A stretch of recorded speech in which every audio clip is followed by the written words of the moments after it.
Jam tan namjari mi go ngasi video se. Miman jo ngasi phawal lage. I love you. Yeah. Wakalgi haurak famoy bana. Hello everyone.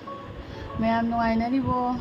Mayam ngasi se dange bako aina dum akhoi intro matem la horaga na sum laujare ado hayeng se akhoi de mi la kani ba adugi aina blog majam singha aina sum ngango bako ka ma ma de hongna mathang mathang hauji ji nungsa samne ma pan thok tamne daily blog oina sum khar tawraga ni khalle adu ngango bako ba de hongna sum jam sangna dinate ko mateng mate hogi am sai ba ai hauji se na tang live chat kain taw ba dunia ba adu hauji se aina phatlaw nam tang la ho ba hi nongala ga de nangom de ba su jai ba ado hayeng bade hong nai mathang mathang du charage mayam khang de da hayeng se akoi de mi su lagani aduga hayeng se akoi suti gi mai sum keno gi like from da bam lai ma de from da ba adu su chat pai di khalli adu chalaga di blog to punjal la roi ge ai sum tongan tongan na khaido ga sum charage kari kari no bazar de gi lai si squash khai krang hayeng mi lak tori adugi ai nga sai kiwom do ma khutang dang cha hoi lo cha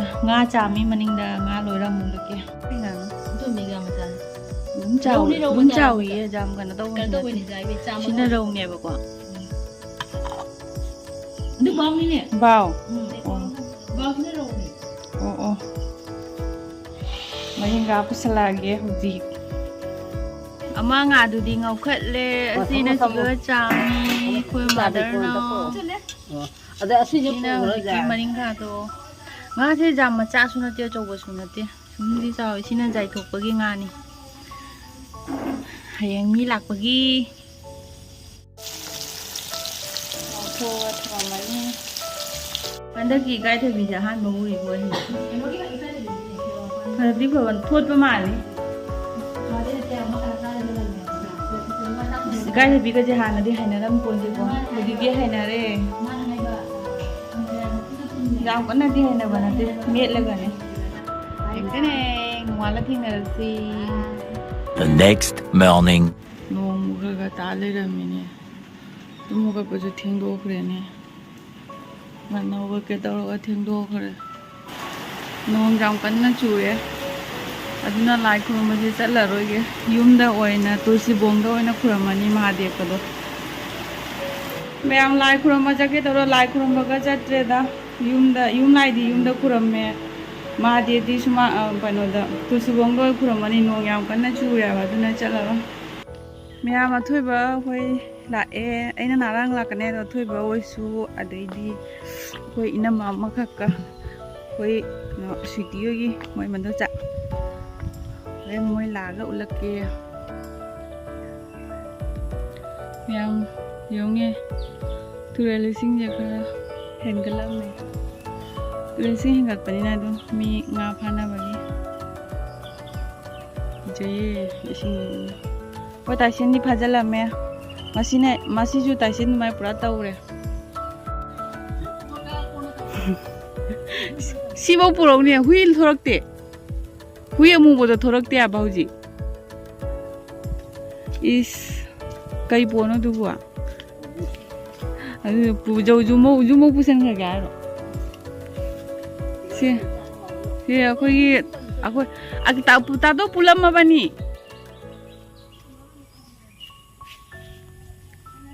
hoi gi athoi ba la e hoi thoi ba hoi Laktri jam tan namjari mi go ngasi video se bitte mi ngasi gi se je oi kai de surata Mama do hi taro hi say like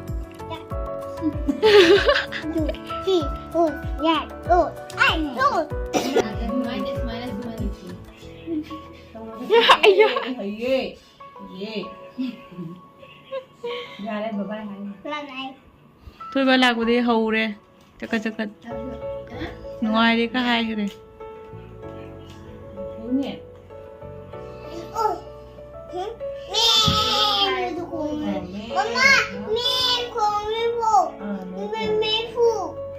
후로에 미 거우리미. 후자디. 마 하이도 세미나 하이시 뭐 마가 오리. 네 엄마 하이.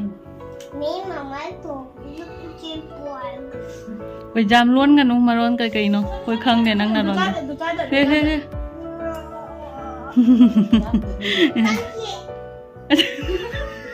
cái nữa kìa nó khoáng nào đấy mà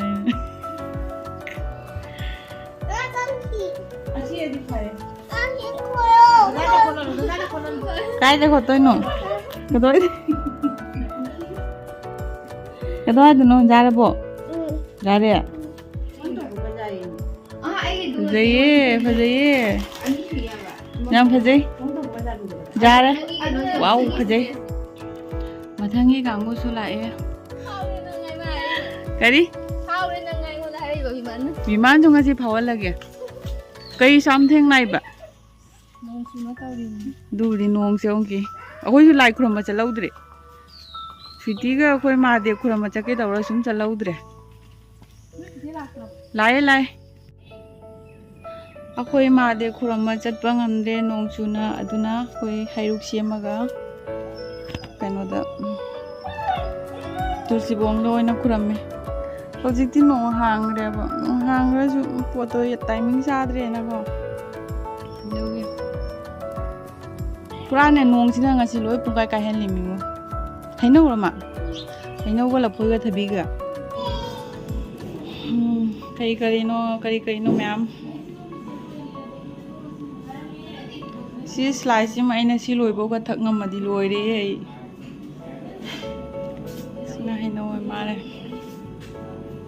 ken cha roi ko khoi di thum ma ka cha ba ka haina dre si ga ju ga no kara lai po che ma'am Hozir khoi tai sen chak bichar rage tiger ga yam khonge chage aina khoi da kana lai ji ong ai ma mai udre bi man ji mai moi phom do ga ai ba lama gram ai ro lama gram gi pakhang ngama lai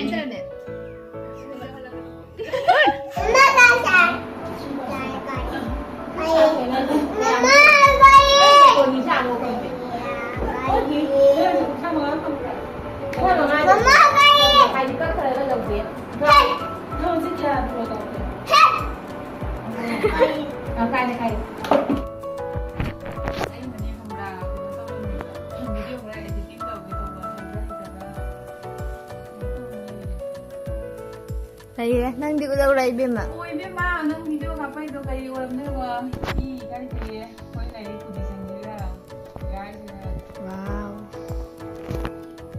Very beautiful.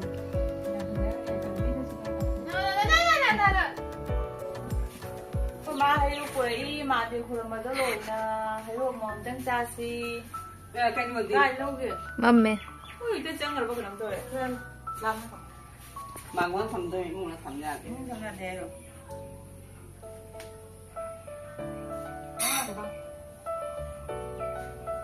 không đây đâu. Cái gì? lớp gì cái không Không ra ra rồi cái làm sao rồi? Đây nó trả rồi à?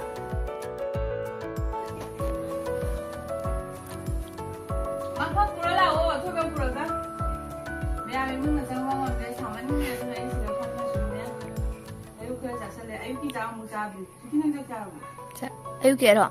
자르나. ai cứ giáo giáo đi 거리. giáo ai giáo giáo đi cũng bảo thế này ông làm gì giáo 저거든. tiger 중에. 지가 tiger. 제 다이센.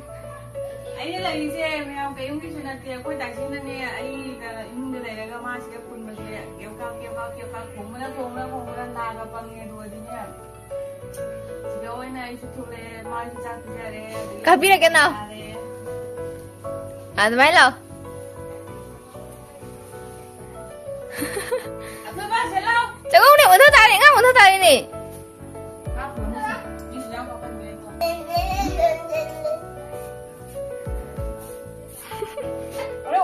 잠깐. 잘랐어. 마디가 잘랐어. 잘랐어. 아.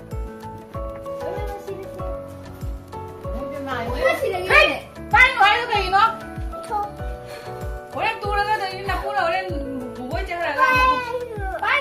기대 하도 이제 기대. 자.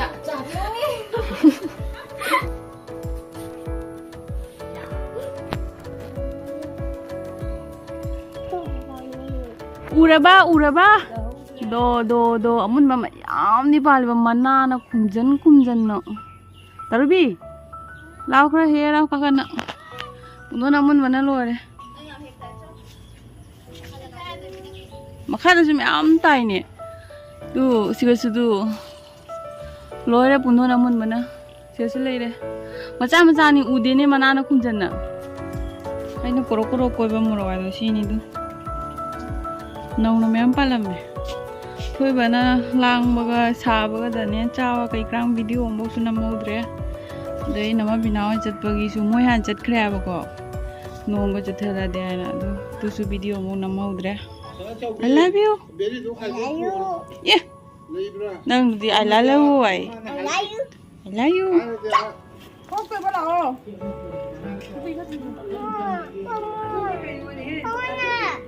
Không ngoài này.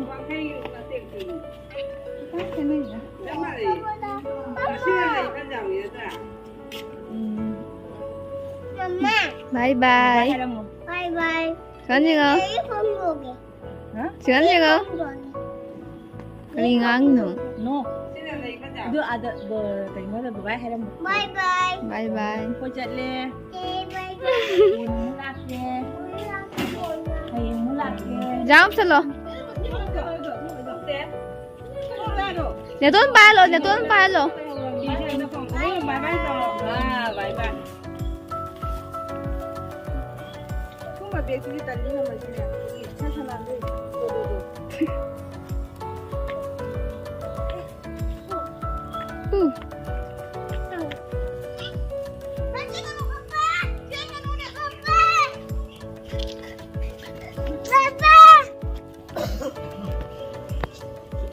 Cái hay ghê.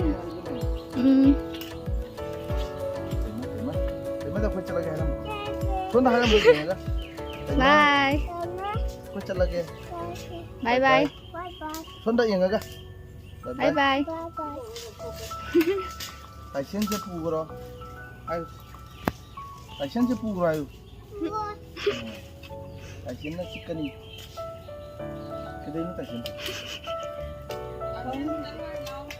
Mẹ cái tay không có nè.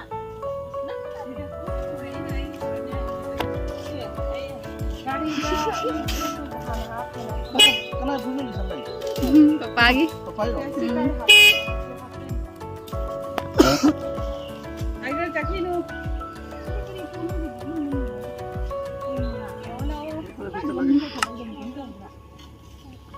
Bye bye. Sana. Bye bye.